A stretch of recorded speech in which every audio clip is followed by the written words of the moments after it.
The frost had already begun its assault on the windows by 6 o'clock, turning glass into canvas for winter's particular brutality.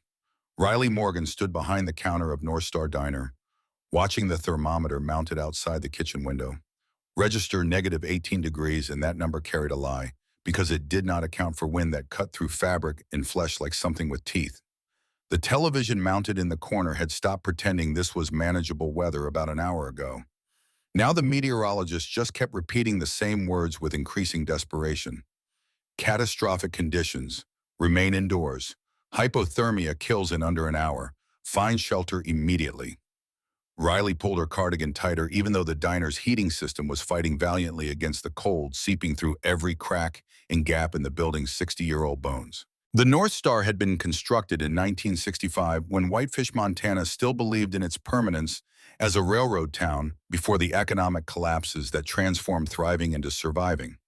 Chrome trim and red vinyl booths spoke to an era of optimism that felt foreign, now archaeological evidence of better times. But the building had endured through decades of changing ownership and shifting fortunes by occupying the only food stop for 50 miles in either direction along Highway 93. During summer, truckers and tourists kept the place buzzing. Tonight, Riley had not seen a single customer in over 4 hours. Her shift should have ended at 7. Her relief, a woman named Sandra, who had worked here almost as long as Riley had been alive, never showed up. Riley had called her cell phone 6 times, each attempt going straight to voicemail, until she finally gave up and accepted the truth. Highway Patrol had closed the roads an hour ago, which meant Sandra was stuck at home, 20 miles away, safe and warm, while Riley remained stranded in a diner that suddenly felt less like workplace and more like cage. The isolation pressed against her like the cold, tangible, and suffocating in equal measure. She wiped down the counter for what had to be the 10th time that evening, her hands moving automatically through motions that provided no comfort beyond occupation. The portable radio in the kitchen crackled with emergency broadcasts between bursts of static. The National Weather Service had upgraded their warning. The blizzard, which forecasters had predicted would be severe but manageable, had intensified beyond their models. Wind speeds approaching 60 miles per hour. Visibility reduced to 0. Temperature dropping toward negative 25. With wind chill factored in, exposed skin would freeze in under 5 minutes. Riley's phone buzzed against the counter, the vibration loud in the empty diner. Her mother's name glowed on the screen. She answered on the second ring, pressing the device to her ear with fingers that had gone cold despite the heated interior. "Are you still at work?" Her mother's voice carried the particular strain of someone trying to stay calm while failing completely. "The news says it's dangerous to drive. I'm okay, Mom, staying here tonight if it doesn't clear up." The lie came easily practiced from years of protecting her mother from additional worry. "Riley, baby, I saw the forecast. Negative 18 degrees. That's..." Her mother's voice broke slightly. "That's dangerous. The diner has heat and food. I'll be fine." Riley kept her tone light, performatively unconcerned. "How are you feeling?" The pause before her mother answered told Riley everything she needed to know. "I'm okay, just tired. The cardiologist called today. They want to schedule the surgery for Friday." Friday. 3 days from now. Riley's throat tightened. "That's good. That's soon. If we can come up with the money." Her mother's voice carried defeat that hurt worse than any accusation. "The insurance covers some of it, but there's still, Riley. It's $85,000. I don't know how. We'll figure it out," Riley heard herself saying, words she did not believe. "We always do."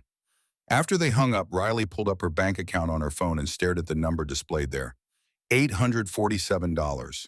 She was $84,153 short of saving her mother's life. The math was brutal and simple and completely insurmountable. Her mother had a congenital heart defect that had been manageable for decades but was now critical. Without surgery, the cardiologist had given her maybe 6 months. With surgery, she could live another 20 years. But surgery cost more money than Riley could accumulate in 6 lifetimes of waitressing at the North Star. She set the phone down carefully as if its fragility mirrored her own and walked to the window. Snow had begun falling again, not the picturesque gentle flakes of Christmas cards, but hard pellets that struck the glass like gravel thrown by an angry hand. The wind howled with a sound that Riley's grandmother used to say meant spirits were walking, though Riley suspected it just meant the building was poorly insulated, and winter in Montana gave no quarter to human construction or human hope. The diner sat 15 miles outside Whitefish proper, a location that made sense for highway traffic, but left Riley profoundly isolated on nights like this when the highway became impassable. The nearest building was a closed gas station 3 miles east. The nearest house was 6 miles west. She was alone in a bubble of light, surrounded by darkness and cold and snow that accumulated in drifts already halfway up the windows. Beautiful and deadly in the particular way that Montana winter always was punishing people for the hubris of existing in a place that barely tolerated human presence. Riley thought about her father, as she always did, when the building felt too empty and her thoughts spiraled toward despair.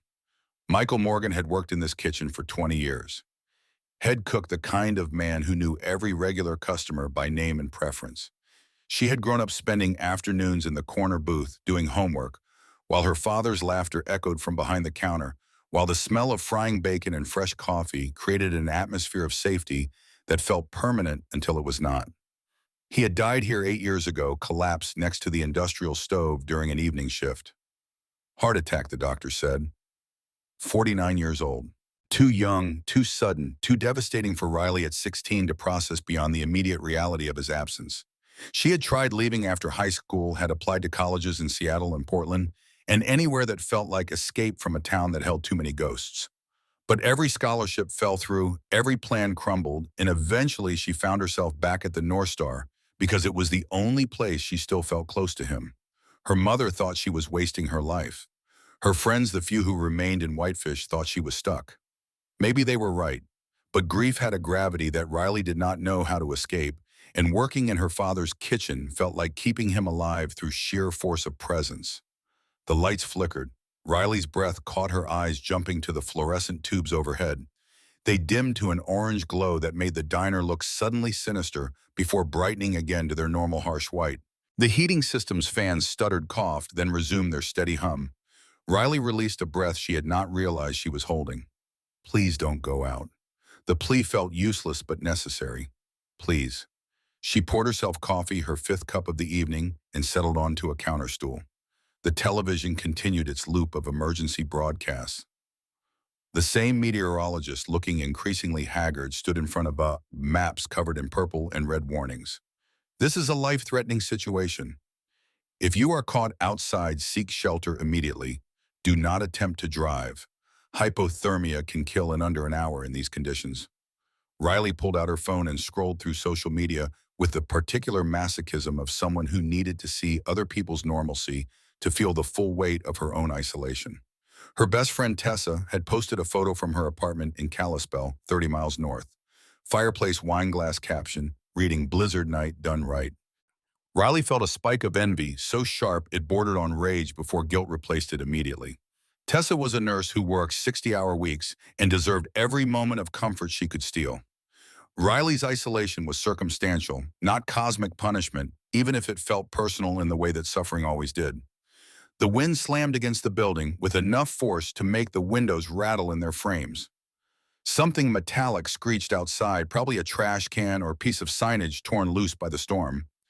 Riley made a mental note to check for damage in the morning, assuming the storm broke by then, and assuming the building survived the night intact.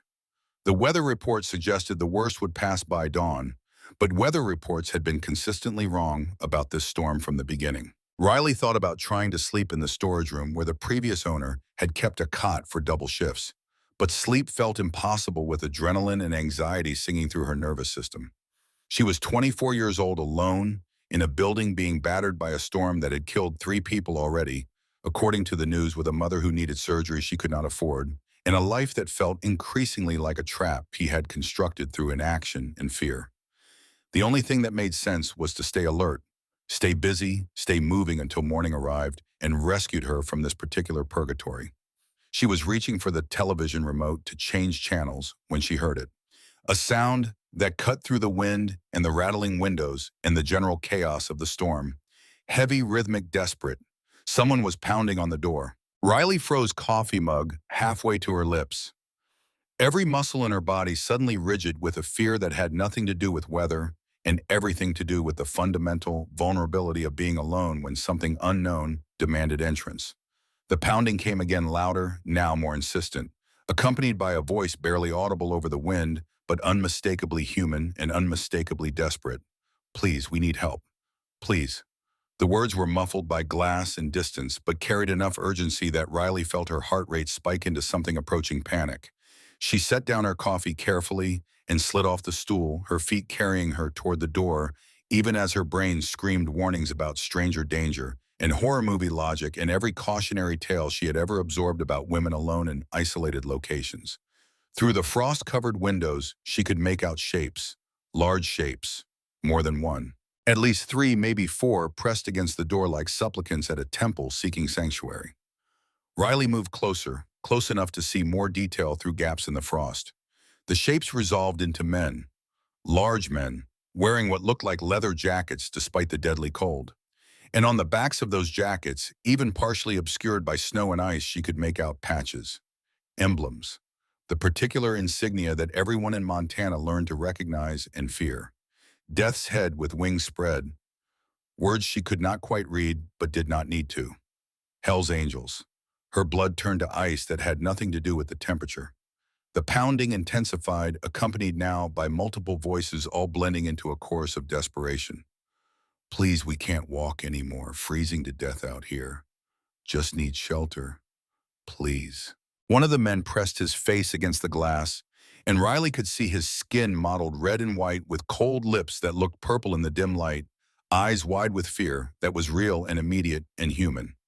Every survival instinct Riley possessed screamed at her to step back, lock the door. If it was not locked, already call for help, even though her phone had barely any signal. And even if she could get through to someone, what could they do with roads closed and emergency services stretched beyond capacity? These men were Hell's Angels, motorcycle club members, people her uncle had warned her about when she first started working at the diner. You see those colors come through, you smile, you serve them, and you don't ask questions. But you don't trust them either. They're dangerous. They live outside the law. They hurt people, but they were dying right now, right here on the other side of glass thin enough to shatter. She could see it in their faces, in the way they moved, in the particular desperation of people who had pushed their bodies past normal limits and were now operating on fumes and adrenaline and the final reserves that preceded system shutdown. Another 5 minutes outside and they would be past the point where warming was possible.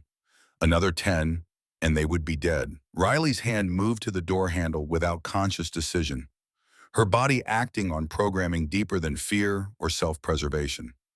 Her father's voice echoed through her mind with the clarity of memory that felt like haunting. Courage isn't the absence of fear, Riley girl. It's doing what's right when you're terrified.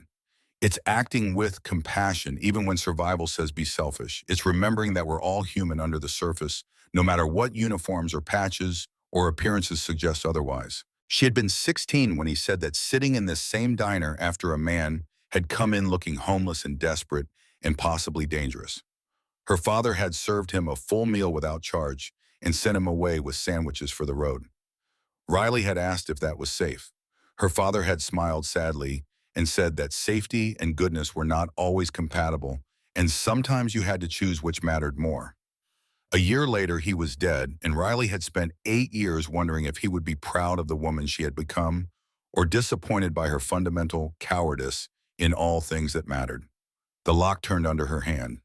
The moment felt irreversible, like stepping off a cliff without knowing if there was water below or rocks.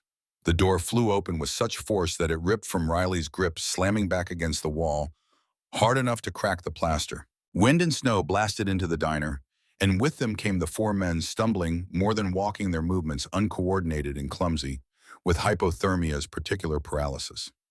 The first one through was massive, easily 6'4" and 250 pounds, with a thick beard caked with ice that made him look less like a man and more like some creature from folklore. He nearly collapsed onto the floor before catching himself against the nearest booth, his hands leaving wet marks on the red vinyl. The others followed each one, looking worse than the last, their faces burned red and raw from exposure, their movements slow and dangerous. Riley threw her weight against the door, fighting the wind to get it closed. One of the men, younger than the others, with a shaved head that made his hypothermia look even more severe, helped her push until finally the door slammed shut and locked out the storm. For a moment, nobody spoke. The only sound was heavy breathing and the relentless howl of wind outside.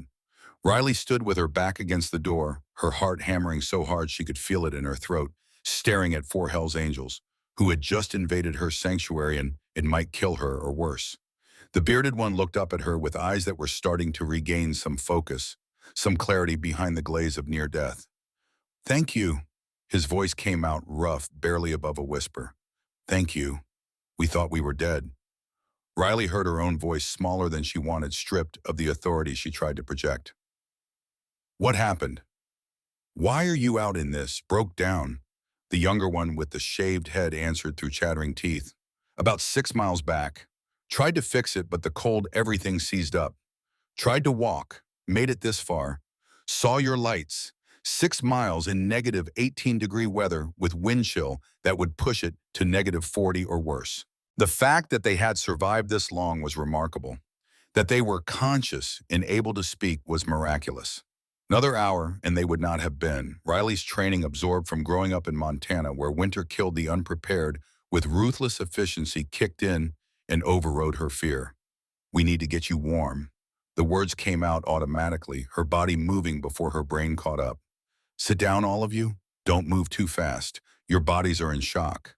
The men obeyed with the compliance of people too exhausted to argue or resist. They settled into the booths nearest the door, their movements careful and almost childlike in their uncertainty. Riley could see their hands shaking violently, see the dangerous discoloration of their skin, see the way their eyes held distance that suggested they were not entirely present behind the biological machinery of their faces. "I'm going to get blankets and warm water." Her voice came out steadier, now purpose overriding terror. "Don't try to warm up too fast. It's dangerous. You can go into shock." She ran to the storage room, grabbing every blanket and towel she could find, her arms full of fabric that smelled like detergent and dust. When she returned to the dining area, the men had not moved. They sat hunched in the booths, looking less like dangerous criminals and more like refugees, like people who had been broken by circumstances beyond their control and needed mercy they were not sure they deserved. "Here." Riley distributed blankets with hands that shook almost as badly as theirs. "Wrap up. Get the wet layers off if you can. I'll make hot coffee and get warm water for your hands and feet. You're an angel." The bearded one said it quietly with such sincerity that Riley felt something crack inside her chest. A real angel. She retreated to the kitchen, grateful for the counter that created physical barrier between her and them, needing those few feet of distance to process what she had just done. She had let four Hell's Angels into the diner. Four men who wore patches that symbolized violence and criminality and lawlessness. Four men who could hurt her, who could rob her, who could do things she did not want to imagine. But they were also four men who had nearly died and who looked at her with gratitude so profound it bordered on worship. The cognitive dissonance was dizzying. The large coffee maker filled with water, and Riley started it, brewing the familiar sound and smell, providing comfort through routine. She filled several containers with warm, not hot water and gathered clean towels. When she returned to the dining area, the men had wrapped themselves in blankets and were starting to look slightly less like corpses. Color was returning to their faces, though they still shook with cold that went bone deep. "I'm Grant," the bearded one spoke first, his voice stronger now, as circulation returned, and his body remembered how to function. "That's Sam, Dylan, and Frank," he pointed to each man in turn. "We're from the Great Falls chapter, heading to Helena for a funeral when the storm hit." Riley nodded, not trusting her voice, and set down containers of warm water and towels. "Soak your hands and feet. It'll help with circulation. The coffee will be ready in a few minutes." The man Grant had identified as Dylan watched her with particular intensity, his eyes tracking her movements in a way that made her skin prickle with awareness. He was younger than the others, probably only a few years older than Riley, with a lean face and presence that suggested he missed nothing. Most people would have kept that door locked. His observation carried no judgment, just statement of fact that felt weighted with meaning Riley could not quite parse. "I couldn't let you die." Riley said it simply because it was true, and because any other explanation felt too complicated to articulate. A lot of people could have. Dylan's eyes held hers for a moment longer before he looked away, but Riley felt marked by his attention in ways that were not entirely uncomfortable. The man called Sam, the one who had helped her close the door, flexed his fingers experimentally as he soaked them in warm water. Don't think we have frostbite. We kept moving. That saved us, but if we'd been out there another hour, he did not finish the sentence. He did not need to. Grant shifted in his seat, wincing slightly, and Riley saw past the intimidating exterior to the pain written in the lines around his eyes. How long have you been working here? 6 years, Riley heard herself answering, drawn into conversation despite her lingering fear. My father worked here for 20 years before me. Head cook. He died 8 years ago. This place was his in a way. I guess I kept working here to stay close to him. Something in Grant's expression softened, a recognition passing across his features that suggested he understood that particular grief. I lost my daughter 20 years ago. Emma, she was 7, leukemia. We couldn't afford the treatment fast enough. By the time we raised the money, it was too late. The confession landed between them like something physical, creating connection through shared loss. Riley felt tears pricking at her eyes and looked away, overwhelmed by the sudden humanity of this man who was supposed to be a monster. I'm sorry. The words felt completely inadequate. After Emma died, I made a promise. Grant continued, his voice rough with emotion that 20 years had not softened. Anyone who shows kindness, especially when they have nothing themselves, I help them. It's what she would have wanted. That's why we do charity work through the club. That's why we were riding to Tommy's funeral despite the storm. Because brotherhood means showing up even when it's hard.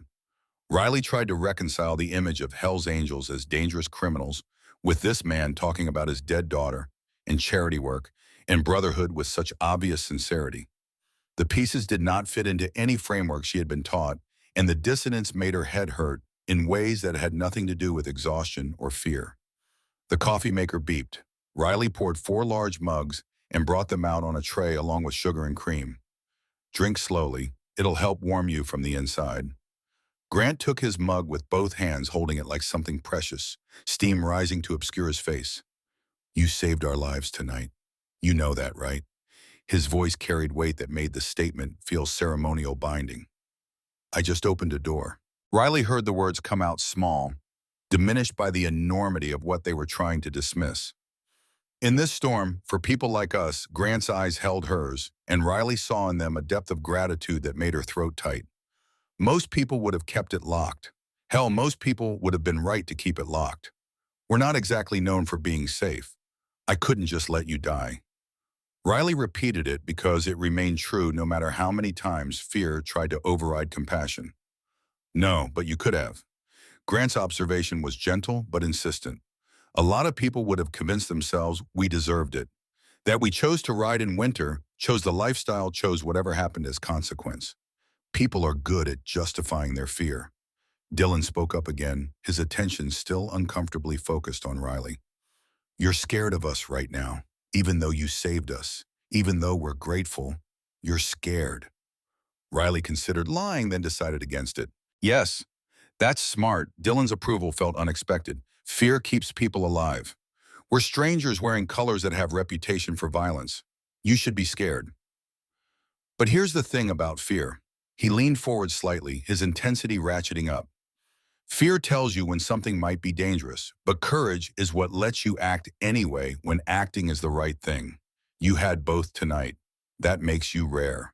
The lights chose that moment to flicker again, more violently this time.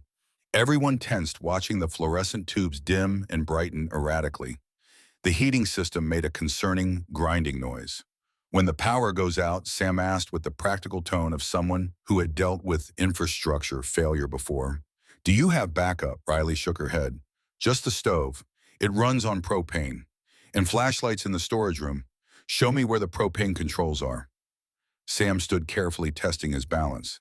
And the circuit breaker. If the power goes, we need to know what we're working with.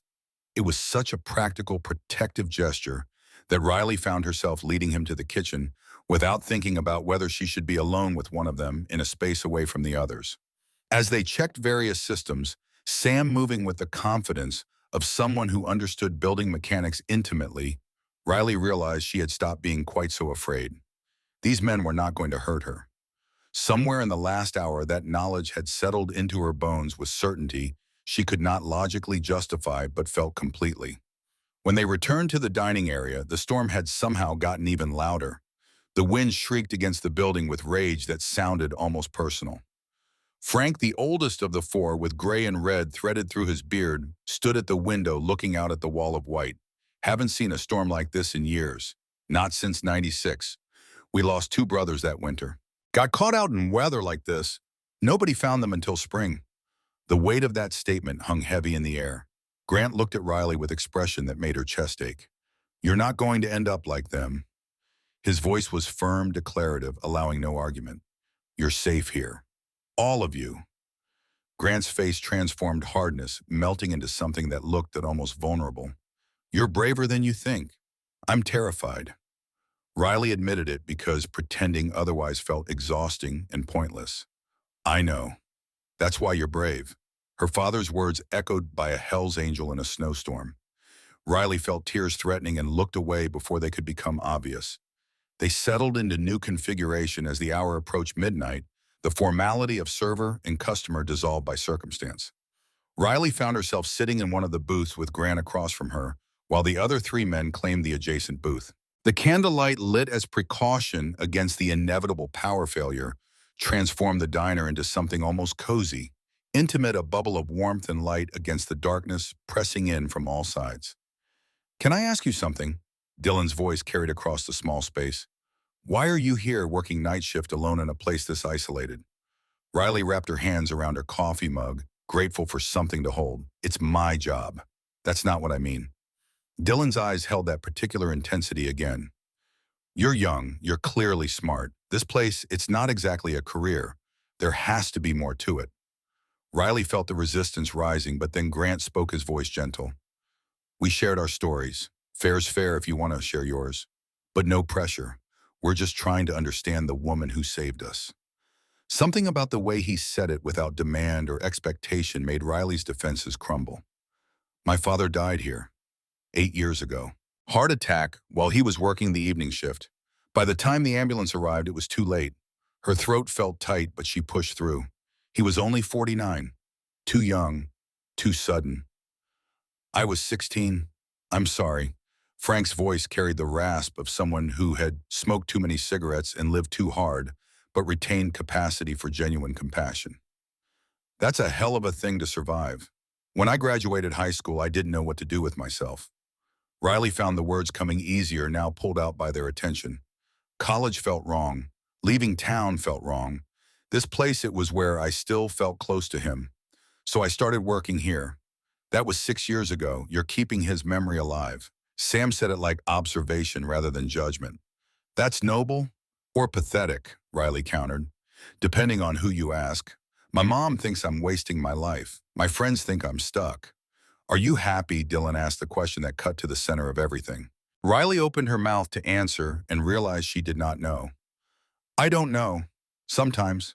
It's familiar. Safe. Until tonight. Until tonight. Grant repeated, a small smile playing at his lips despite everything. The conversation continued for hours, barriers dissolving in the candlelight and shared vulnerability. Grant told stories about life on the road, about brotherhood that transcended blood, about the freedom that came from living authentically even when society judged you for it. Sam talked about his work as a mechanic, how he could diagnose problems by sound alone, how fixing things gave him purpose.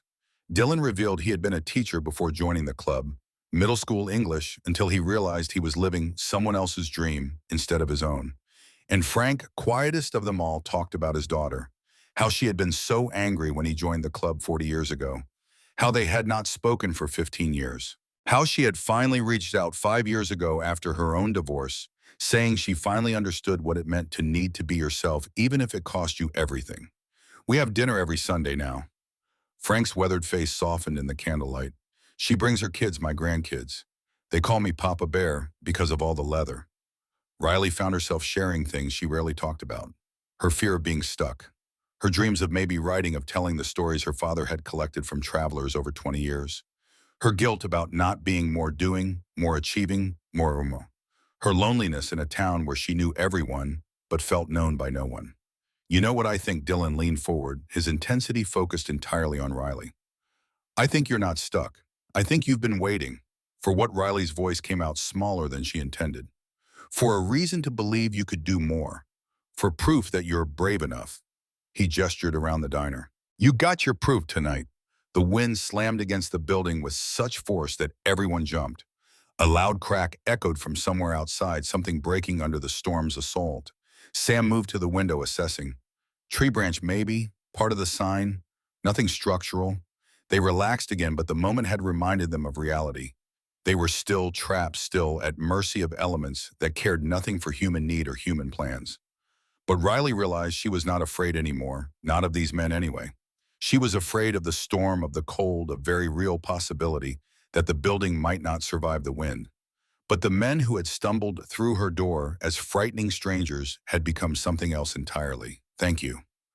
Riley said it suddenly, the words pulled from somewhere deep. For talking to me. For treating me like I'm more than just a scared girl who opened a door. You're not just anything. Grant's voice was firm, almost fierce. You're the woman who saved 4 lives tonight when it would have been safer to let us die. Don't you ever forget that. Riley nodded, not trusting her voice, feeling something fundamental shift inside her chest. Outside, the blizzard continued its assault. But inside the North Star diner, as candles burned low and coffee grew cold, 5 people who should have been strangers had become witnesses to each other's humanity. And sometimes Riley realized that was the bravest thing of all. Sam, still at the window, suddenly tensed. His voice cut through the comfortable silence with edge that made everyone alert. Guys, there's headlights out there." Everyone froze.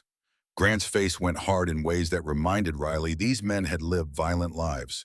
Who the hell would be driving in this storm? Sam pressed closer to the glass, trying to see through the snow. Large vehicle. Truck maybe. Coming this way. Dylan was on his feet, moving toward the window with speed that suggested training rather than panic. Could be nobody. Could be trouble.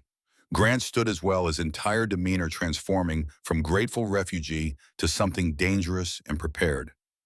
Everyone stay calm.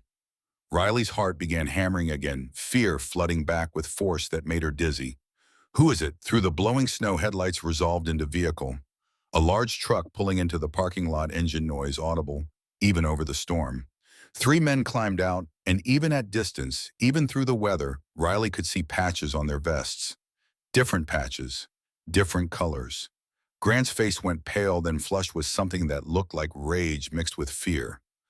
How did they find us? Riley's voice came out barely above whisper. Who are they? Dylan moved to the other window, his entire body tense. Iron Wolves MC. Grant cursed with venom that made Riley flinch. Riley, get behind the counter. Right now. Sam's voice was tight. Issues. They tried to kill 2 of our brothers last month. The Iron Wolves pounded on the door, and through the glass, Riley could see the leader. Older than Grant, maybe mid-40s, with scarred face and cold eyes that held no mercy. His voice carried through the barrier, loud enough to be clear, despite the storm. We know you're in there, Hawk. Come out, and we'll make it quick.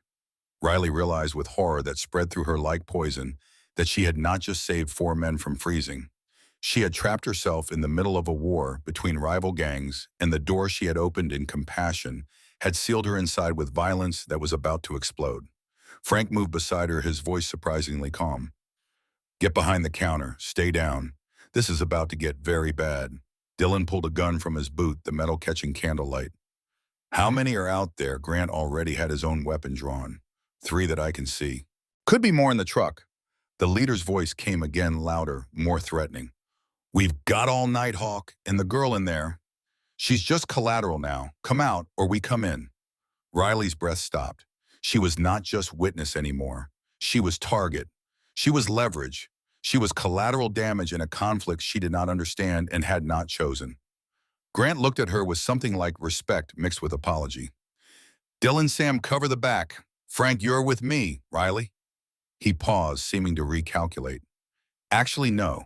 Riley, tell me, do you have any weapons in this place? Kitchen knives? Riley heard her voice come out steadier than she felt. Baseball bat in the storage room. That's it. Get the bat. Grant's voice carried command that brooked no argument. And stay low. If shooting starts, you hit the floor and you stay down. Riley moved toward the storage room, her legs shaking, her mind screaming that this could not be happening, that opening the door in compassion could not have led to this. But Dylan's hand caught her arm, gentle but insistent. His eyes held hers with intensity that made everything else fade for just a moment. You're going to be okay. His voice was quiet enough that only she could hear. I promise you we're not letting anything happen to you. You saved us. Now we save you. That's how this works. Then he let her go and moved toward the back of the diner, gun held with professional competence that raised questions Riley did not have time to process. She grabbed the bat from the storage room, the weight of it solid and real in her hands, and returned to find Grant and Frank positioned near the front windows, both armed. Both waiting. Outside, the leader's voice rang out one more time. Last chance, send out the Fed, or everyone dies. Riley's world tilted sideways. The Fed. What did that mean? She looked at Dylan, saw him tense, saw something like guilt flash across his face before it hardened into resolve. But there was no time for questions, no time for anything except the terrible understanding that the storm outside was nothing compared to the storm about to break inside, and Riley Morgan, who had opened a door in compassion, was about to discover whether courage was enough when mercy turned to violence. The words hung in the frozen air like something solid and dangerous. Send out the Fed. Riley's mind struggled to process what that meant, why the Iron Wolves leader outside would call one of the Hell's Angels a federal agent, why Dylan had suddenly gone rigid with tension that looked like recognition rather than confusion. Before she could form the question burning in her throat, Grant moved with speed that belied his size, crossing the distance to Dylan in 3 strides. We need to tell her. Dylan's voice was low but carried clearly in the terrible silence that had descended over the diner. Now, before this gets worse, not the time. Grant's response came through clenched teeth, his attention split between Dylan and the windows where shapes moved in the darkness outside. She deserves to know why she's about to die. Dylan's words cut like glass, sharp enough to make Riley's breath stop entirely in her chest. The absurdity of their argument, the casual reference to her potential death, as if it was simply one factor to consider among many, snapped something inside Riley. Her voice came out harder than she intended, stripped of the fear that had been choking her for the past 10 minutes. Know what? What the hell aren't you telling me? Dylan turned to face her fully, and in the candlelight his features looked agonized, torn between competing loyalties that were clearly destroying him from the inside. My name is Dylan Wade. I'm a Drug Enforcement Administration agent. I've been undercover inside the Hells Angels Great Falls chapter for 3 years, building a case against organized drug trafficking operations. The words landed like blows, each one restructuring Riley's understanding of the past 4 hours. The diner seemed to tilt sideways, reality warping around revelations that made no sense, imperfect sense simultaneously. Sam cursed with creative vulgarity and pulled his own weapon, pointing it directly at Dylan's head. The metallic click of the safety disengaging sounded impossibly loud. You son of a bitch. Sam's voice shook with rage that went beyond anger into something approaching betrayal's particular devastation. 3 years, 3 goddamn years you've been lying to us, eating with us, riding with us, brothers, and you're a fucking Fed. Stand down, Sam. Grant's command carried authority. That should have worked, that probably would have worked under normal circumstances, but these circumstances were about as far from normal as circumstances could get. He's a cop. Sam's gun did not waver. He's been spying on us. Building cases. How many of our brothers are going to prison because of him? Riley's thoughts spiraled through implications that multiplied faster than she could track them. Dylan was not who he had claimed. The intimate conversations, the shared vulnerabilities, the moment of connection she had felt, all of it built on foundation of lies. Worse, she was now trapped in a diner with 4 men who might kill each other before the gang outside got a chance to kill all of them. The situation had degraded from dangerous to catastrophic in the space of 30 seconds. I know. Grant's voice cut through the chaos with weight that made everyone freeze. I've known for 2 years. The silence that followed was absolute, broken only by the wind's relentless assault on the building. Frank's face went pale, then flushed with color that suggested blood pressure spiking toward dangerous levels. Sam's gun shifted slightly, covering both Dylan and Grant, now his expression cycling through disbelief and fury, and something that looked like grief. You've been working with a Fed. Frank's voice came out strangled, each word forced through a throat that seemed to be closing. You've been betraying the brotherhood, to save the brotherhood. Grant's response was immediate, forceful. The real traffickers aren't at us, Frank. They never were. It's Iron Wolves. They've been using our territory, our roots, our reputation to move product. When things go wrong, we take the fall. When profits are high, they reap the benefits. Dylan approached me 2 years ago with evidence and a deal. Help him expose the actual criminals, get immunity for our chapter, clean our name. I agreed because it was the only way to save us from destruction we didn't earn. Riley tried to follow the logic, tried to understand gang politics and drug trafficking and federal investigations, but her mind kept snagging on simpler truth. Dylan had lied to her. Grant had lied to his brothers. Everyone was lying to everyone, and she was the only person in the room stupid enough to have acted from genuine compassion without ulterior motive. So the Iron Wolves are here because Sam's voice had lost some of its fury, replaced by something that sounded like dawning horror. Because they found out about him, about the investigation. Someone tipped them off. Dylan confirmed what Riley had already begun to suspect. They know I'm DEA. They're here to kill me and anyone who might be working with me, which means all of you, and collateral damage. His eyes found Riley's, and the guilt in them was so profound she had to look away. Which means her. The leader outside pounded on the door again, his voice carrying threat that needed no amplification. Time's up. You've got 60 seconds to send out the Fed, or we start shooting. Riley felt something inside her snap, rage flooding through veins that had been carrying fear for too long. I opened that door to save you. Her voice came out louder than intended, shrill with emotion she could not control. I let you in because you were dying. And now I'm going to do it because I showed you compassion. Dylan stepped toward her, but she held up the baseball bat like a weapon, like a barrier against lies and manipulation, and the universe's apparent determination to punish kindness. You used me. You used my diner. You used my humanity against me. No, Dylan's voice cracked with emotion that sounded genuine, but how could she trust anything about him now? I didn't know the storm would hit. Didn't know we'd break down. Didn't make us nearly freeze to death. Those were acts of God, Riley. What I did was try to stop very bad people from destroying more lives. Grant moved to position himself between Riley and the door, his body language protective despite everything. She's right to be angry with us. With me. But Dylan didn't bring this storm. He didn't make Iron Wolves into murderers. What he did was give us a chance to stop them before they frame us for crimes that would put every member of our chapter behind bars for life. Frank's voice carried the weight of age and experience. Riley, I know you're scared. Hell, we're all scared. But we're not leaving you. That's not negotiable. You saved our lives. Now we protect yours. That's how brotherhood works. 30 seconds. The shout from outside, accompanied by metallic sound that Riley recognized from movies as guns being cocked, chambers being loaded, violence preparing to manifest. Sam lowered his weapon slowly, the fight draining out of him to be replaced by exhaustion and resignation. This is so fucked. But he holstered the gun and moved to the window. 3 of them outside that I can see. Maybe more in the truck. We're outnumbered and outgunned. Dylan pulled his phone from his pocket, checking the screen with movements that carried desperation. I have backup. FBI and DEA teams in Kalispell, 40 miles north. But they can't move in this storm. Roads are closed.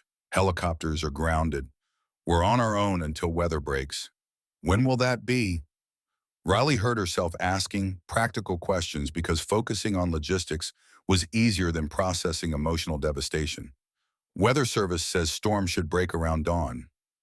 Dylan's answer carried no comfort. That's 6 hours from now. The window exploded inward with crash of breaking glass and percussion of gunshot. Everyone hit the floor, Riley's baseball bat clattering away as she covered her head with her arms. More shots followed, rapid sequence that sounded like the world-ending bullets punching through walls and shattering dishes behind the counter. Sam returned fire from his position near the window, 3 controlled shots that made Riley's ears ring.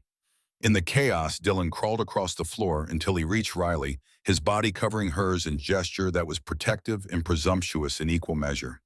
She could feel him breathing, feel the warmth of him, smell gun oil and leather, and fierce sweat. His voice came directly into her ear, quiet enough that only she could hear beneath the gunfire. I have a daughter, Sophie. She's 9 years old. If I don't make it out of this, someone needs to tell her I loved her. Tell her I was trying to do something good, even if the methods were questionable. Tell her I thought about her every single day.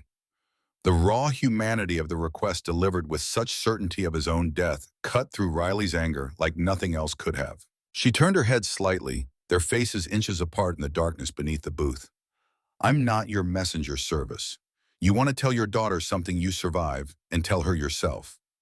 Dylan's expression in the dim light looked like gratitude mixed with surprise. Deal. The gunfire stopped as suddenly as it had started, leaving ears ringing and the smell of cordite heavy in the air. Grant's voice cut through the aftermath. Everyone okay? Frank reported in from his position near the kitchen. Good here. Sam, I'm hit. Sam's voice carried pain but not panic. Grazed my shoulder, not serious. Riley Grant's tone shifted to something almost gentle when he addressed her. Alive. Riley managed to get the word out despite throat that felt like it was closing. Terrified but alive. Dylan helped her sit up, his hands careful, respectful, in ways that should have reassured her, but mostly just reminded her that nothing about him was what it seemed.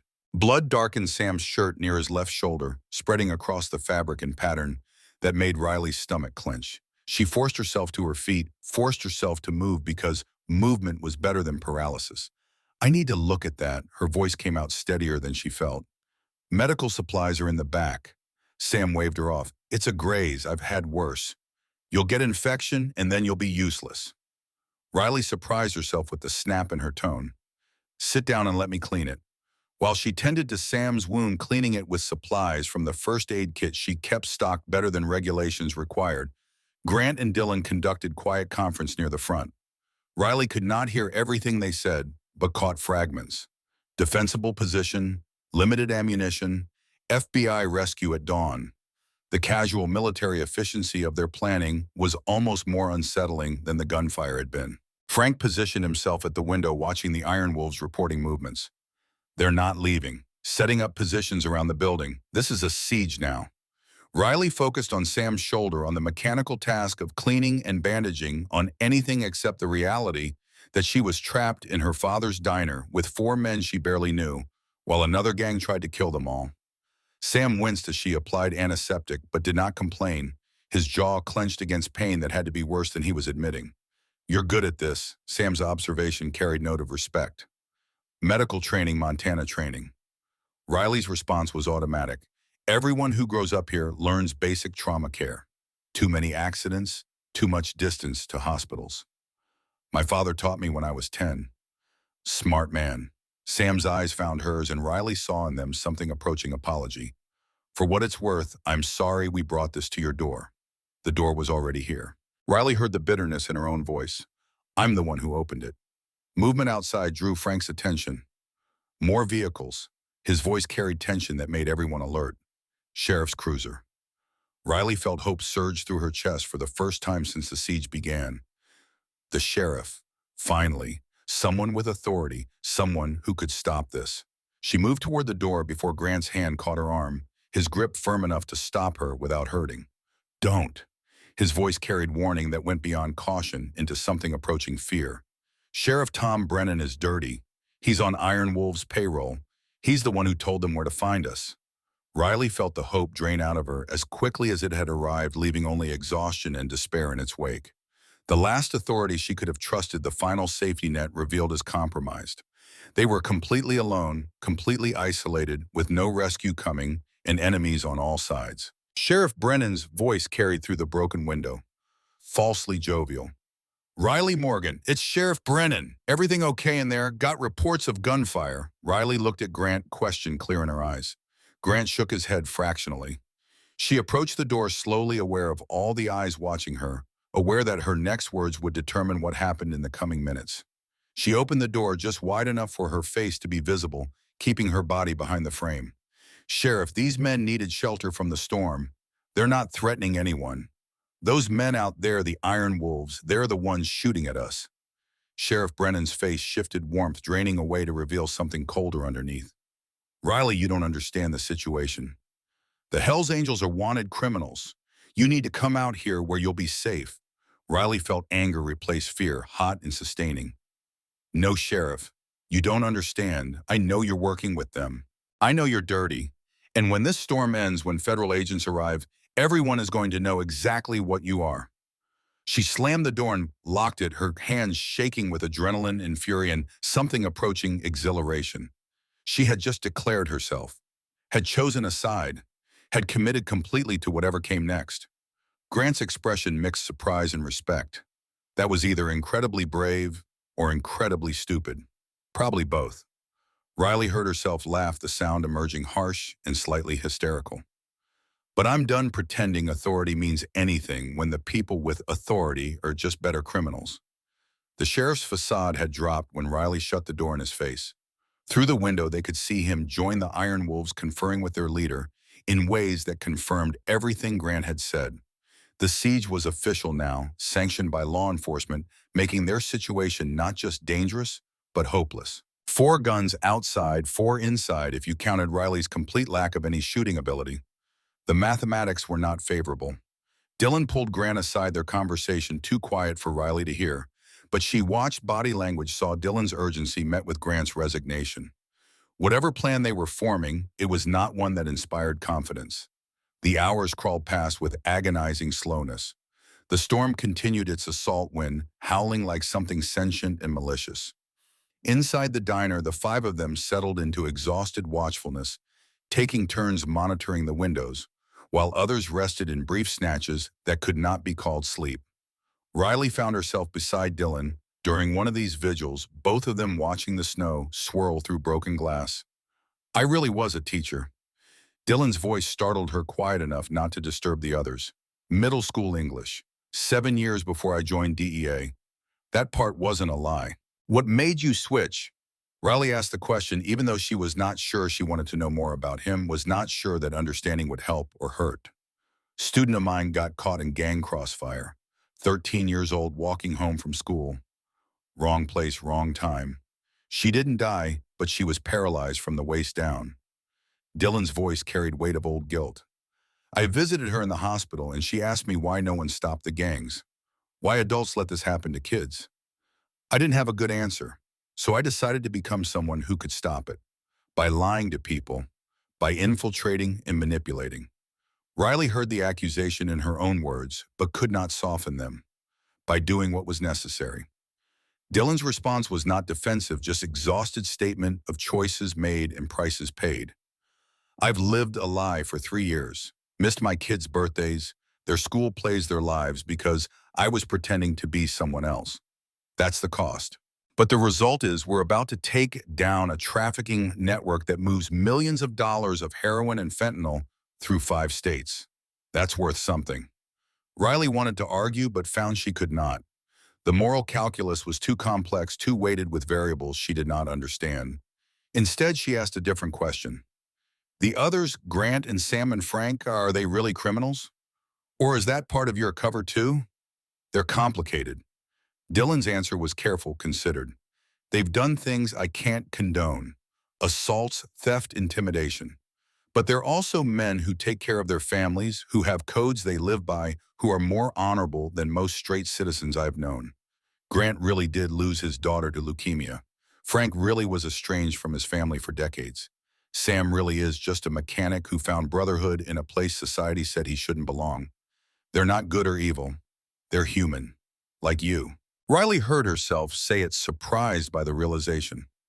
Like all of us. Dylan's expression in the darkness looked grateful for understanding he had not expected. Yeah, like all of us. The quiet moment was shattered by Frank's urgent voice from the other window.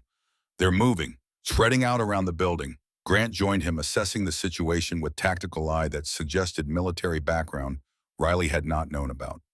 They're boxing us in, cutting off any escape routes. We're not escaping, Sam stated the obvious from his position near the kitchen.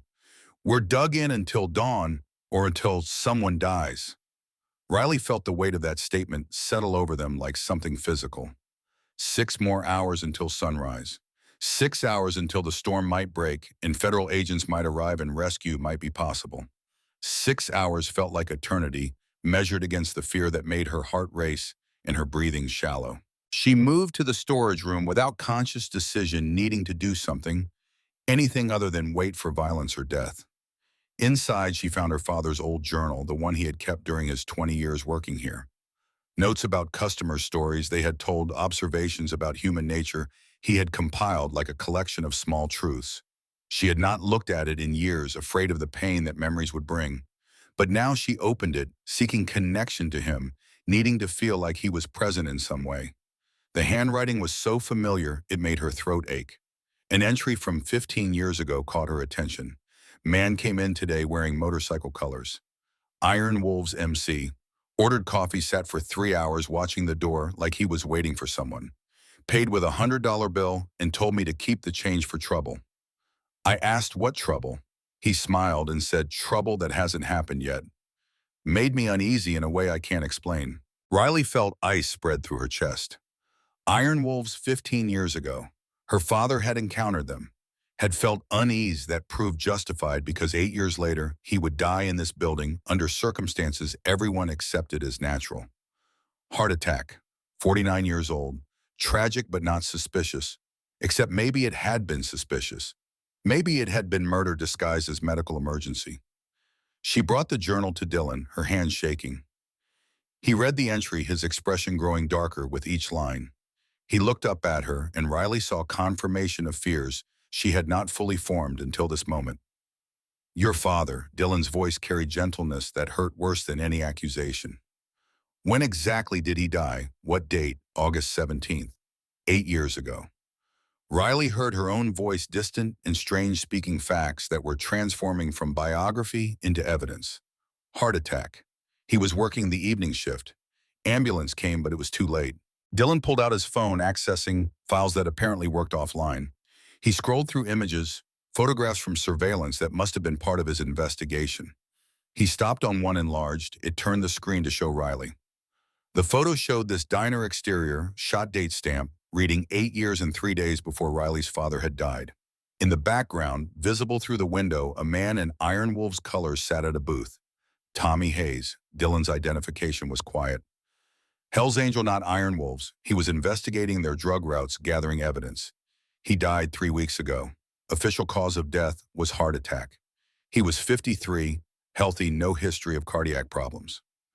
We think he was poisoned. Riley felt the world tilt sideways, felt reality reorganizing itself around truth that had been hidden in plain sight for 8 years. My father didn't die naturally.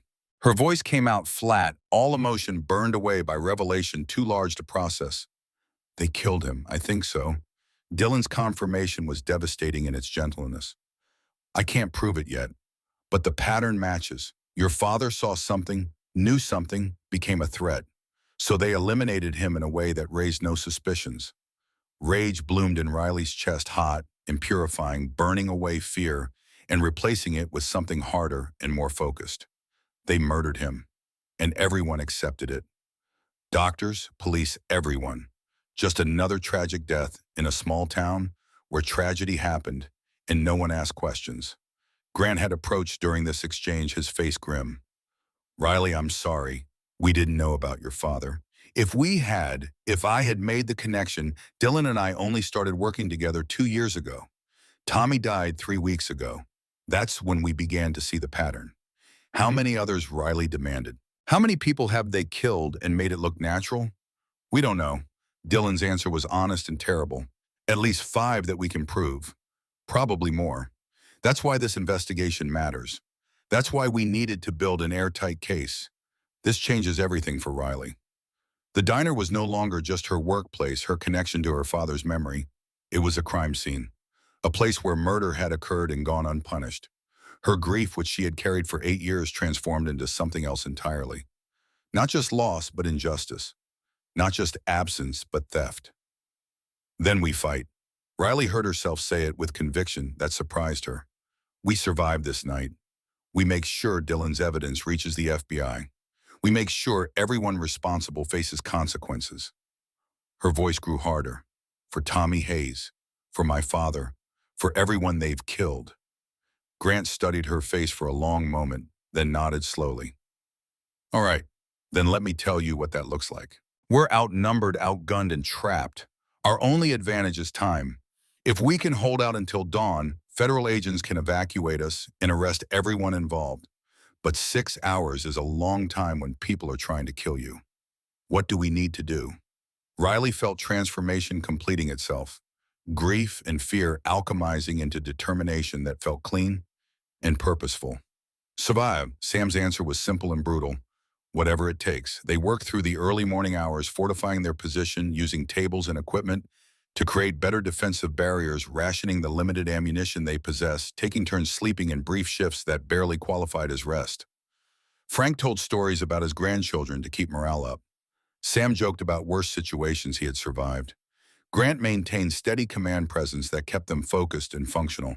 And Riley learned to load a gun, Dylan walking her through the mechanics with patience that assumed she might need to use it. She learned about cover versus concealment, about fields of fire, about staying low and breathing through fear. She learned to be a person who could fight rather than just a person who could endure. Around 4 in the morning, Dylan received a text message, his phone somehow catching brief signal. FBI wheels up at dawn. ETA, your location 0600 hours. Confirm you can hold position. He typed back one-handed, confirmed. Be advised multiple hostiles, including local LEO. Come heavy. The response was immediate. Roger that. Hang tight. 2 hours. Grant looked around at their small group at Riley with her baseball bat and borrowed gun at Sam with his injured shoulder at Frank, who was old enough to be everyone's grandfather at Dylan, whose lies had saved them and endangered them in equal measure. 2 hours, and then we're out of this. But outside, they heard new sound. Liquid sloshing, the chemical smell of gasoline carrying through broken windows. Frank's voice went flat with understanding. They're going to burn us out. Riley looked around the diner, her father's place, the location where his memory lived and breathed. These walls held 20 years of his life, 6 years of hers, countless stories of travelers who had stopped here and moved on. The thought of it burning of flames, consuming not just structure, but history and meaning and connection, was almost worse than the thought of dying herself. Dylan's hand found hers in the darkness, his grip solid and real. We're going to survive this, I promise you. Riley squeezed back, accepting the comfort, even as she recognized it might be empty promise from a man whose word had been proven unreliable. But in that moment, it was enough. They were human beings facing impossible odds together, and sometimes that was all courage looked like. Sometimes bravery was just holding hands in the dark while the world burned around you and refusing to let go until the dawn arrived or death decided the matter. Outside, the iron wolves began spreading gasoline around the building's perimeter. Inside, 5 people prepared to fight for survival against flames and bullets and time itself. And somewhere in the storm, federal agents raced against weather to reach them before rescue became recovery. The siege was entering its final phase, and no one knew who would still be breathing when the sun finally rose over Montana. The smell of gasoline cut through the cold air like a promise of destruction. Riley watched through the broken window as the iron wolves poured accelerant around the diner's perimeter, their movements methodical and unhurried. They knew their targets had nowhere to go. Burning them out was not just strategy, but entertainment, the kind of cruelty that came from certainty of victory. We need to move now. Sam's voice carried urgency that overrode the pain of his wounded shoulder. Once they light it, we have maybe 2 minutes before the whole place is engulfed. The walk-in cooler. Riley heard herself speak before the thought fully formed. It's fireproof, sealed. We can wait out the fire inside. We'll freeze. Frank's objection was immediate, practical, or suffocate. We'll last longer than out here. Dylan moved toward the kitchen, already assessing. Riley's right. It's our only play. Grant made the decision with speed born from years of command. Everyone grab supplies. Water towels, anything we can use. Move. They scattered through the diner with desperate efficiency. Riley grabbed bottles of water from the cooler behind the counter, her hands shaking so badly she nearly dropped them. Sam collected towels and blankets despite his injury. Frank emptied the first aid kit into a pillowcase. Dylan and Grant positioned themselves near the kitchen, weapons drawn, covering their retreat route. Outside, the Iron Wolves had finished their preparation. Through the window, Riley watched the leader, the man called Viper, produce a lighter. The flame looked small and almost innocent in his hand, too insignificant to represent the devastation about to unfold. But when he touched it to the gasoline trail, fire erupted with violence that stole Riley's breath. Flames raced around the building's exterior, surrounding them in a ring of orange and red that turned night into hellish parody of daylight. Go! Grant's shout cut through the roar of ignition. Now they ran. Riley felt heat building, already felt smoke beginning to seep through gaps in the walls. The kitchen seemed impossibly far away despite being only 30 feet. Sam stumbled, his injured shoulder affecting his balance, and Frank caught him with strength that belied his age. They reached the cooler door as flames found the back entrance fire spreading with speed that defied logic or mercy. Inside, Dylan held the heavy metal door open, ushering everyone through. Riley was last, and as she crossed the threshold, she looked back at the diner. Her father's workplace, her sanctuary, the place where she had tried to keep his memory alive for 8 years. Flames climbed the walls, consuming red vinyl booths and chrome fixtures, destroying history and meaning in their indiscriminate hunger. Then Dylan pulled her inside and sealed the door behind them, and the world became darkness, broken only by the flashlight Frank had thought to grab. The cooler was maybe 10 feet by 12 feet, lined with metal shelves that had held food supplies Riley would never serve now. Temperature inside was 35 degrees cold, but not immediately lethal. The six of them crowded together in the small space, breathing hard, listening to the muffled roar of fire outside. "How long can we survive in here?" Riley asked the question everyone was thinking. Dylan checked his phone, the screen providing additional light. "It's 4:30 now. FBI arrives at 6, hour and a half." He looked around the cramped space, doing calculations Riley could see in his eyes. Oxygen temperature, both factors working against them, but not immediately critical. "We can make it. If they don't find us first," Sam voiced the other fear. "If they get in here, we're trapped. Nowhere to run. Then we make sure they don't get in." Grant positioned himself closest to the door, gun ready. Sound carried strangely in the metal box, making it hard to judge what was happening outside. They could hear muffled voices, footsteps, the continued roar of flames. Minutes passed with agonizing slowness. Riley found herself pressed against Dylan in the cramped quarters, their bodies touching from shoulder to hip. She could feel him breathing, could feel tension coiled in his muscles. Despite everything, despite the lies and manipulation and danger he had brought to her door, she found his presence comforting. Perhaps it was simply that he was human and alone and facing the same mortality she was. Or perhaps it was something more complicated that she did not have capacity to examine while waiting to discover if she would burn or freeze or suffocate. "Tell me about your daughter." Riley whispered it, needing to think about something other than death. "Sophie. Tell me about her." Dylan's voice in the darkness carried warmth that transformed him from federal agent back into father. "She's 9, wants to be a veterinarian, has this huge heart for animals, any animal. Last year she brought home an injured crow she found in the parking lot, nursed it back to health in a shoebox in her room. Named it Edgar after Edgar Allan Poe because she just learned about him in school and thought it was funny." Despite everything, Riley felt herself smile. "She sounds amazing, she is." Dylan's voice caught slightly. "I miss so much of her life doing this work. Her brother Michael, he's 6, obsessed with dinosaurs. Can name 50 different species. Emma, she's 4, just started preschool. Cries every morning when her mom drops her off, but apparently has fun once she settles in." He paused. "I joined DEA to make the world safer for kids like them. Safer for kids like that student who got paralyzed. But sometimes I wonder if the cost is too high." "The cost is your lies." Riley said it without judgment, simply stating fact. "The worst is living as someone you're not." "Yeah," Dylan's agreement was quiet. "The worst is my life becoming a performance. But tonight here, this is real. You're real, and I'm sorry I couldn't tell you the truth from the beginning." Before Riley could respond, footsteps approached the cooler door. Heavy boots on tile. Multiple people. Everyone in the cramped space, tensed, weapons raised, breaths held. The door handle rattled. Someone testing it, checking if it was locked. A voice carried through the metal, muffled but audible. "Check that cooler."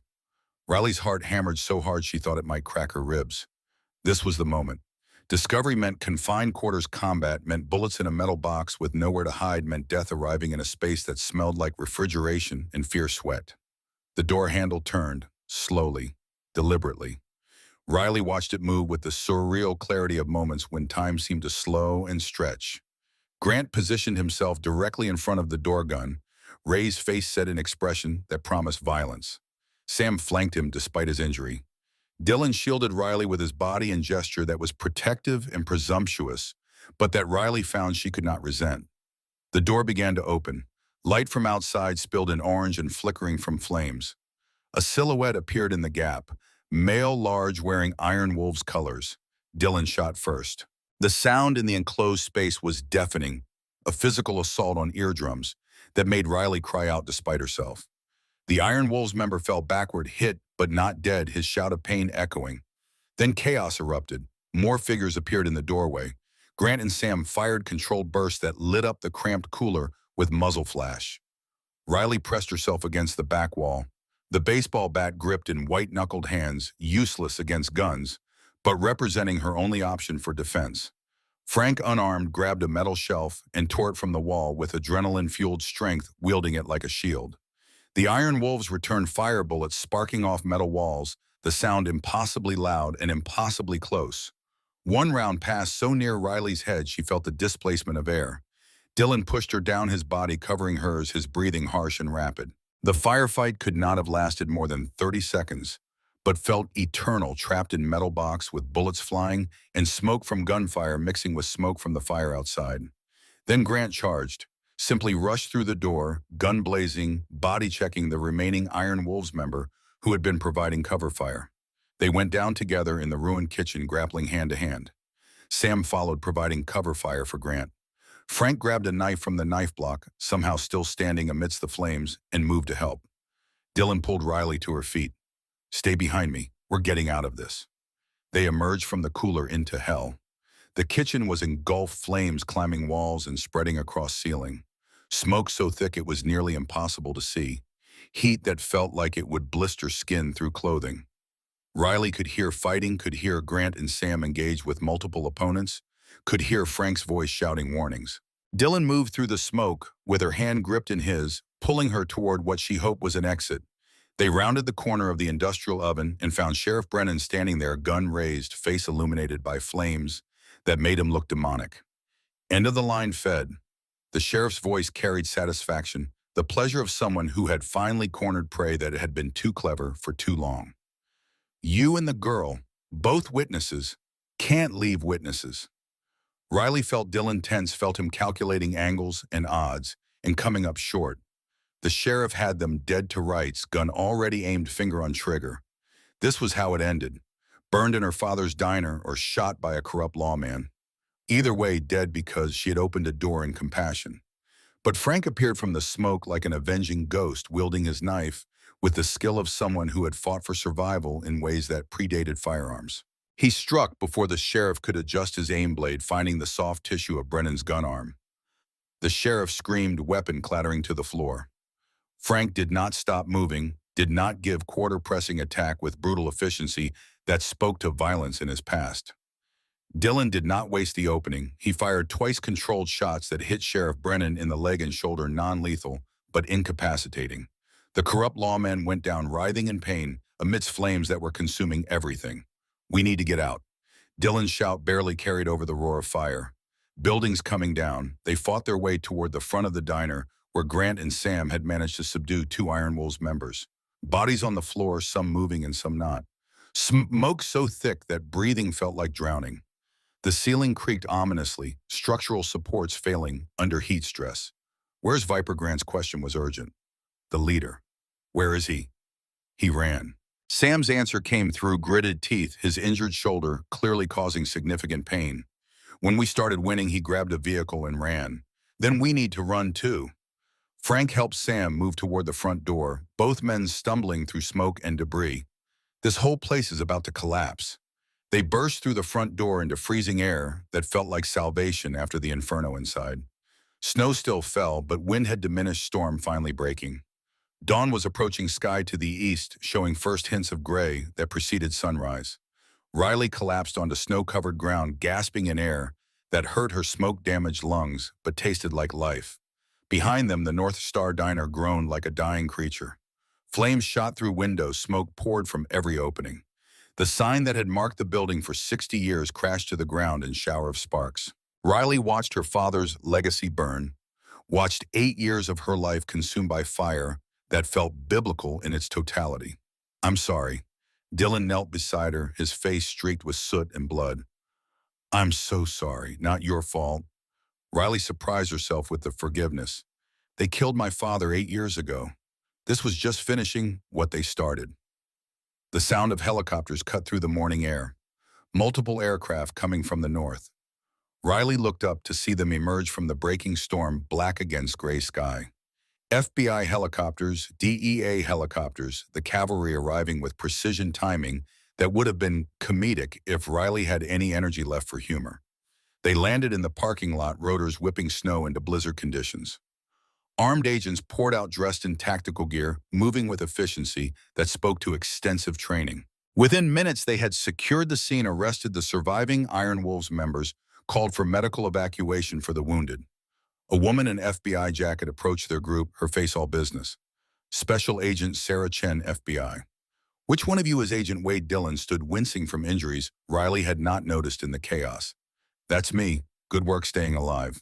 Agent Chen's approval was minimal, but genuine. We've got ambulances inbound, medical evacuation and for all of you, and we'll need statements, but that can wait until you're treated. Riley found herself guided toward a helicopter, a medic checking her for injuries she was too numb to feel. Grant, Sam, and Frank were similarly attended to. Dillon was pulled aside for immediate debriefing, though he kept looking back toward Riley as if to assure himself she was real and alive. The helicopter ride to Kalispell Regional Medical Center passed in blur of noise and exhaustion. Riley stared out the window at Montana spreading below, at the storm clouds finally dissipating, at dawn breaking over a landscape that looked peaceful and indifferent to the violence that had unfolded in its midst. She thought about her father, about how he had died in that building 8 years ago, about how she had nearly died there tonight. The symmetry felt significant, but she was too tired to determine what it meant. At the hospital, doctors checked her for smoke inhalation, treated minor burns. She had not realized she sustained prescribed pain medication and rest. Riley's mother arrived within an hour, having driven through barely cleared roads in a panic after seeing news reports about a siege at the North Star Diner. She pulled Riley into an embrace so tight it hurt, and Riley let herself cry for the first time since the siege began. I thought I lost you. Her mother's voice broke with emotion that had been building for 8 years, since the last time someone she loved had been endangered by circumstances beyond her control. I thought I lost you like I lost your father. I'm okay, Mom. Riley held her mother, feeling the woman's body shake with sobs. I'm alive. I survived. Over the following days, the story emerged in pieces. The FBI and DEA announced arrests of 23 members of the Iron Wolves Motorcycle Club on charges ranging from drug trafficking to murder. Sheriff Tom Brennan faced charges of corruption, conspiracy, and attempted murder. Dillon's 3-year undercover operation was revealed as one of the most extensive in DEA history, resulting in the dismantling of a trafficking network that moved over $50 million of narcotics annually. The media coverage was intense and unavoidable. Riley became the waitress who helped undercover agents survive Blizzard siege, a headline that reduced 8 hours of terror and transformation into clickable soundbite. Reporters camped outside her mother's house requesting interviews she consistently declined. She did not want to be a story. She wanted to process what had happened in private, wanted to grieve for her father properly now that she knew the truth, wanted to figure out who she was after a night that had fundamentally altered her understanding of herself. 2 weeks after the siege, Dillon visited her. He looked different in civilian clothes, without the leather vest and the persona of a Hell's Angel. More vulnerable, somehow more human. They sat in her mother's living room, cups of coffee growing cold between them. How are you? His question was simple, but his eyes searched her face with intensity that suggested he genuinely wanted to know. Alive. Riley's answer was automatic. Then she reconsidered. Angry, sad, confused, relieved. I don't know. All of those things and none of them. Dillon nodded, understanding. I quit DEA. The statement was casual but carried weight. Finished the debriefing, filed my final report, turned in my credentials. I'm done living lies. What will you do? Riley found she cared about the answer more than she had expected to. There's a teaching position open at Whitefish High School, English department. I applied. Interview is next week. Dillon smiled slightly. Figured if I was starting over, might as well start somewhere that matters. Here, Riley felt something in her chest tighten, though, whether it was hope or fear she could not determine. You're staying here, if you'll let me. Dillon's eyes held hers. I know I lied to you. I know I brought danger to your door. I know I have no right to ask for forgiveness or a second chance. But that night, trapped in the cooler, thinking we might die, all I could think was that I'd met someone extraordinary, and I hadn't been honest with her. I want to fix that. I want to be someone you can trust. Riley considered his words, considered the man sitting across from her, who was neither the Hells Angel she had sheltered, nor the federal agent who had used her diner as a defensive position. He was just Dylan, flawed and honest and trying to become better. And isn't that what everyone is doing, she thought. Tell me 3 true things. Riley heard herself make the request. Not the lies you told us cover. 3 things about you that are completely real. Dylan thought for a moment, then spoke carefully. 1, I have 3 kids who mean more to me than anything in the world, and I failed them by choosing work over presence. 2, I was terrified that night in the diner, not of dying, but of dying without having told you that you're the bravest person I've ever met. 3, I want the chance to know you, the real you, and to let you know the real me. No undercover, no lies. Just 2 people figuring out if there's something worth building. Riley felt tears threaten, but held them back. Those are good things to be true about someone. Are they true enough? Dylan's vulnerability was complete, his expression open in ways she suspected he rarely allowed himself to be. They're a start. Riley surprised herself with the answer. But trust isn't rebuilt in a single conversation. If you're staying in Whitefish, we have time. We can see what happens when neither of us is running from something. Dylan's smile was genuine relief and hope mixed together. I'd like that. Grant, Sam, and Frank visited as a group a week later. They brought groceries, flowers, and news that the Great Falls chapter of the Hells Angels had been officially cleared of all criminal charges. Dylan's investigation had proven they were not involved in trafficking, had in fact been victims of Iron Wolf's frame attempts. The federal government was issuing formal apology and compensation. We wanted to say thank you. Grant's presence filled her mother's small living room. For saving our lives, for not giving up when things got bad, for being braver than you had any reason to be. You saved mine too. Riley pointed out the obvious. I would have died if you hadn't fought. That's how it works. Frank's weathered face creased with smile. People save each other. That's what we do when we're at our best. What happens now? Riley asked. For you all. We ride to Tommy's funeral. Sam answered, his shoulder healing well. Pay our respects properly the way we should have a month ago. Then we get back to our lives, which are quieter now without federal investigation hanging over our heads. Grant handed Riley an envelope. Inside was a check for $85,000. For your mother's surgery. From the chapter. We take care of people who take care of us. Riley stared at the numbers, her throat tight. I can't accept this. You already saved 4 lives. Grant's voice was gentle but firm. Let us save 1. Your mother deserves to live. Let us make that happen. The surgery took place on a Thursday afternoon in early March. Riley sat in the waiting room for 6 hours at Dylan beside her, despite their relationship being too undefined to justify his presence, except that he wanted to be there and she wanted him there. When the surgeon emerged with news that the procedure was successful, that her mother would recover fully and could expect 20 more years of healthy life, Riley cried in Dylan's arms with relief that felt like absolution. 3 months after the siege, Riley stood in the empty lot where the North Star Diner had stood for 60 years. The building had been demolished completely, nothing remaining except concrete foundation and memories. The owner had taken insurance money and decided not to rebuild. The era of small highway diners was ending, he explained. Better to sell the land and move on. Riley understood. Some things were meant to be destroyed so something new could grow. She was working on a book, a long-form narrative about the night the storm brought angels and demons and fire. The writing came easier than she expected, words flowing from someplace inside her that had been waiting to be tapped. Tessa had connected her with a literary agent in Seattle who was interested in the story. The agent thought it could be a bestseller if Riley was willing to be honest about her fear, her transformation, her father's murder. She was. Honesty, she had learned, was the only currency that mattered. Everything else was just performance. Just lies, people told to make themselves feel safer in a world that offered no safety at all. Dylan got the teaching job. Started in January teaching English to middle schoolers who had no idea their new teacher had spent 3 years infiltrating a motorcycle club. He was good at it, Riley discovered when she visited his classroom one afternoon. Patient with students, enthusiastic about literature, present in ways he had not been able to be while living lies. They were dating, though. That word felt inadequate for what they were building. Something slow and careful, constructed on foundation of honesty about their flaws and fears. Dylan's kids visited every other weekend, and Riley found she enjoyed their chaos, their noise, their absolute certainty that life was an adventure to be embraced rather than endured. Grant, Sam, and Frank visited monthly, always bringing food and stories and news of the Brotherhood. The Great Falls chapter had become known for their charity work, the reputation Dylan had built as cover becoming reality as the club leaned into community service. They had helped 12 families in 3 months paying medical bills and preventing evictions and providing resources that government programs could not or would not provide. On a Sunday morning in late spring, Riley drove to the cemetery where her father was buried. She had not visited in over a year, guilt about absence mixing with grief about presence.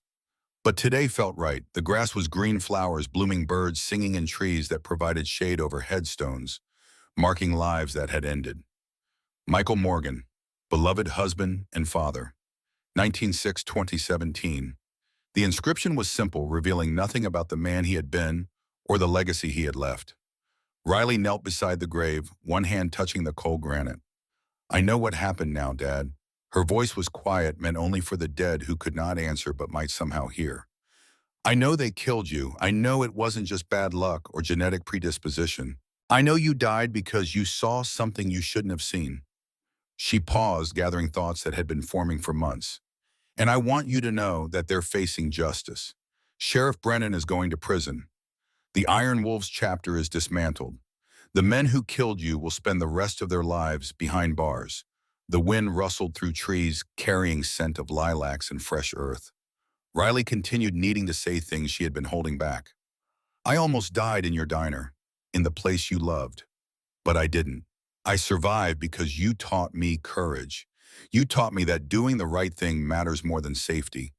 That compassion is strength, not weakness. That people are human underneath all the labels, in uniforms and appearances." She felt tears streaming down her face but did not wipe them away. "And Dad, I'm not stuck anymore. I'm writing. Really writing. The book is about you, about me, about that night. About how fear and courage are two sides of the same coin. About how opening a door can change everything." A robin landed on the headstone, its red breast bright against gray granite. Riley watched it for a moment before it flew away, disappearing into blue sky. "I met someone." A small smile crossed her face. "He lied to me initially, which you probably wouldn't love. But he's honest now. He's good with kids. He makes me laugh. He sees me, really sees me, not just the scared waitress who never left home. I think you'd like him. Or maybe you'd hate him for lying. I don't know, but I'm giving it a chance." She stood slowly, brushing grass from her jeans. "I love you, Dad. I miss you every single day. But I'm okay now. Better than okay. I'm living instead of just surviving. And I think that would make you proud." Riley walked back to her car, Dylan waiting in the passenger seat. He had offered to come with her, but understood when she said this was something she needed to do alone. Now she climbed behind the wheel, started the engine, and pulled out of the cemetery with feeling that was not closure exactly, but something like peace. That evening, the Hells Angels Great Falls chapter held a memorial service for Tommy Hayes. Riley attended at Grant's invitation, Dylan beside her. Both of them wearing clothes that felt too formal for the occasion, but that seemed required. The gathering was in a park outside town, 50 bikers in full colors, families and friends, people whose lives Tommy had touched during his 53 years. Grant spoke about brotherhood and sacrifice. Frank told stories about Tommy's sense of humor. Sam talked about Tommy's mechanical genius, his ability to fix anything with engine or wheels. Then they opened the floor to anyone who wanted to share memories. Riley found herself standing, Dylan's hand squeezing hers in support before she consciously decided to speak. "I never met Tommy Hayes," her voice carried across the assembly, "but he saved my life anyway. He was investigating the people who killed my father 8 years ago. His death, his murder led to the investigation that brought justice for my family. So I wanted to say thank you. Thank you for being brave. Thank you for caring about truth. Thank you for your sacrifice." She sat down to silence that felt respectful rather than uncomfortable. Then Grant approached, pulled her into an embrace that was fatherly and grateful. After the service, people approached her individually. Tommy's widow thanked her for coming. Tommy's daughter, a woman in her late 20s, hugged her and cried.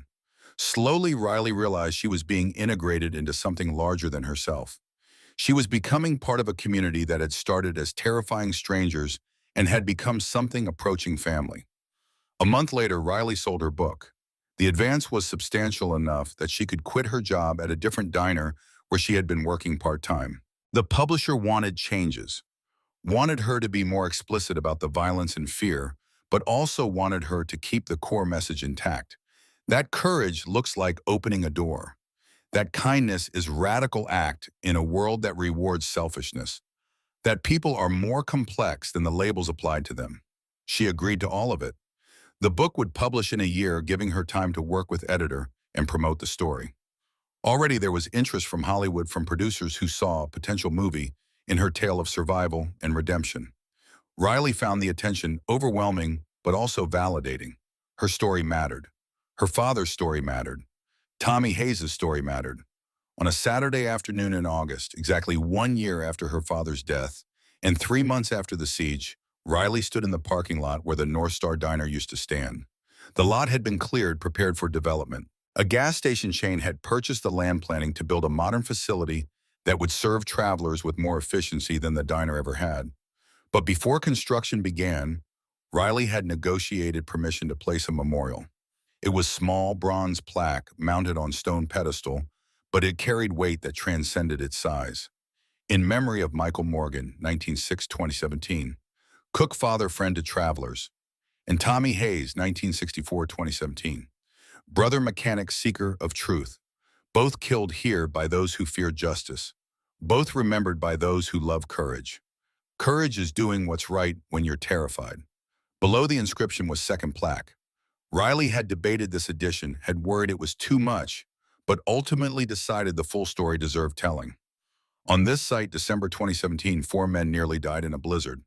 One woman opened a door when others would have kept it locked. In the hours that followed, strangers became family fear transformed into courage, and justice was served for those who had been killed. May all who pass here remember kindness is never wasted. Compassion is never weakness. And sometimes the bravest thing we can do is open a door. Dylan stood beside her reading the plaques with expression that mixed pride and sadness. It's perfect. Grant, Sam, and Frank arrived together on their motorcycles, chrome gleaming in the afternoon sun. They had ridden from Great Falls for the dedication ceremony, bringing flowers and grief and respect. A small crowd had gathered, maybe 30 people total. Riley's mother, Tessa, the publisher's representative, a reporter from the local paper, Tommy's widow and daughter, the survivors of a night that had changed all of them. Riley spoke briefly, her voice steady despite emotion that threatened to overwhelm her. My father died here 8 years ago. I almost died here 8 months ago. This place has been destroyed and rebuilt and destroyed again. But the memory remains. The courage remains. The love remains. She paused, looking at the people assembled. We're here because we refuse to forget. We refuse to accept that murder can go unpunished, that corruption can go unchecked, that people are defined by their worst stereotypes rather than their best actions. We're here because we believe in second chances and honest conversations, and the possibility that strangers can become family when circumstances demand it. Grant stepped forward, adding his voice. Tommy Hayes died investigating the criminals who thought they were above justice. Michael Morgan died because he witnessed something that should have been stopped. They were killed by people who believed power and violence could silence truth. He looked directly at Riley. But truth has a way of surviving, has a way of being carried by people brave enough to speak it. Michael and Tommy's legacy isn't their deaths. It's the justice that came after. It's the families saved. It's the lives changed. It's this memorial that says we remember, we honor, and we continue the work they started. After the ceremony ended, after the small crowd dispersed and only Riley and Dylan remained, they sat on the foundation where the diner used to stand. The sun was setting, painting Montana sky in shades of orange and purple that felt almost too beautiful for a place where so much violence had occurred. Do you have regrets? Dylan asked quietly. About that night, about opening the door. Riley considered the question seriously, thought about all the ways that single choice had transformed her life. She had lost the diner, had lost her illusions about safety and justice, had lost the comfortable numbness that came from living in the past rather than the present. But she had gained so much more. had gained understanding of her own strength, had gained relationships that mattered, had gained purpose and direction in the knowledge that she could survive things she never thought possible. No regrets. Her answer was simple and completely true. I'm glad I opened that door, even knowing what came after, even knowing the price, I'm glad. Dylan pulled her close, his arm around her shoulders, both of them watching the sun disappear below the horizon. Tomorrow, Riley would continue writing, would work with her editor, would help her mother with physical therapy, would have dinner with Dylan's kids, who were slowly accepting her presence in their father's life, would live the complicated, messy, beautiful existence that came from choosing courage over fear. But tonight, she sat in the place where her father had died and where she had been reborn, and she let herself feel grateful. Grateful for the storm that brought four strangers to her door. Grateful for the fire that destroyed a building but could not destroy memory. Grateful for the dawn that arrived after the longest night of her life. Grateful for second chances and honest conversations and the possibility that people could change, could grow, could become more than their circumstances suggested they should be. The first star appeared in the darkening sky. Riley made a wish, something she had not done since childhood. She wished for her father's peace, for Tommy Hayes' legacy, for Grant and Sam and Frank's continued brotherhood, for Dylan's honesty, for her mother's health, for her own courage to continue when the next challenge arrived, as challenges always did. But mostly she wished that somewhere, somehow, her father knew what had happened in his diner that night, knew that his death had not been meaningless, knew that his daughter had survived and grown and become someone who understood that his final lesson, the one about courage, had been the most important thing he ever taught her. The wind carried scent of pine and snow from distant mountains. Dylan's hand found hers, their fingers intertwining in the comfortable silence of people who had survived impossible things together and emerged stronger for it. And Riley Morgan, 24 years old writer, daughter survivor, sat in the ruins of her father's legacy and felt something she had not felt in 8 years. Hope, pure and uncomplicated and strong enough to build a future on. The storm had passed, the fire had burned out, the siege had ended, and life, complicated and beautiful and terrifying and full of possibility, continued forwarded into whatever dawn came next, the end. Epilogue. 18 months later, the book release party was held in a renovated barn outside Whitefish. 200 people crowded into space that smelled like wood and hay and possibility. Riley's publisher had wanted a venue in New York or Los Angeles, something sophisticated and media-friendly, but Riley had insisted on Montana. This was where the story happened. This was where it should be celebrated. When The Storm Brought Angels had been published to critical acclaim and commercial success that exceeded everyone's expectations. It had spent 12 weeks on the New York Times bestseller list. Film rights had sold for 7 figures. Riley had appeared on morning talk shows and podcasts telling her story of the night that changed her life. But the success felt less important than the people gathered in the barn tonight. Her mother healthy and vibrant, laughing with friends who had supported them through difficult years. Grant, Sam, and Frank clean-shaven and dressed in suits that made them look almost respectable, though the motorcycle colors folded carefully in the corner left no doubt about their identity. Tommy's widow and daughter, who had become friends during the months of the book's creation. Dylan and his 3 kids, who now called Riley by name and who had learned that families could be built as well as born. Tessa approached with champagne, her smile wide and genuine. I'm so proud of you. You did it. You told the truth. I told a version of the truth. Riley corrected gently. The full truth is more complicated. The full truth always is. Tessa clinked her glass against Riley's. But you got close enough that it matters. The publisher wanted Riley to give a speech, but she kept it short. Thank you for being here, for supporting this book, for believing that ordinary people can do extraordinary things when circumstances demand it. This story isn't just mine. It belongs to everyone who chooses courage over fear, compassion over safety, truth over comfortable lies. She raised her glass to my father, Michael Morgan, who taught me that bravery looks like doing the right thing even when you're terrified. To Tommy Hayes, who died seeking justice. To Grant, Sam, and Frank, who showed me that people are more than their reputations. To Dylan, who taught me that honesty is harder and more valuable than lies. And to everyone who has ever opened a door when it would have been easier to keep it locked. The crowd erupted in applause and cheers that shook the barn's rafters. Riley felt tears threaten, but held them back, determined to be present for this moment rather than overwhelmed by it. Later, after most people had left and the party had wound down to just close friends, Dylan found her standing outside looking at stars that blazed in Montana sky. "How does it feel to have your story out in the world terrifying?" Riley admitted with a laugh. "Like I'm naked in public. But also right, like this is what I was supposed to do." Dylan pulled her close and Riley leaned into him, feeling the solid reality of his presence. They had been together for over a year now, building relationships slowly and carefully. His kids had adjusted to their father's new life. Riley had adjusted to being part of a family that was chosen rather than inherited. It was not perfect, but it was real. "I love you." Dylan said it simply without preamble or justification. "Wanted you to know that." Riley looked up at him, at his face illuminated by starlight, and felt certainty settle into her bones. "I love you too, even though you lied to me, even though you brought chaos into my carefully controlled life. Maybe because of those things, because you showed me that safety is overrated and life is meant to be lived rather than survived." They stood together in the Montana night, two people who had met in the worst circumstances and had built something beautiful from the wreckage.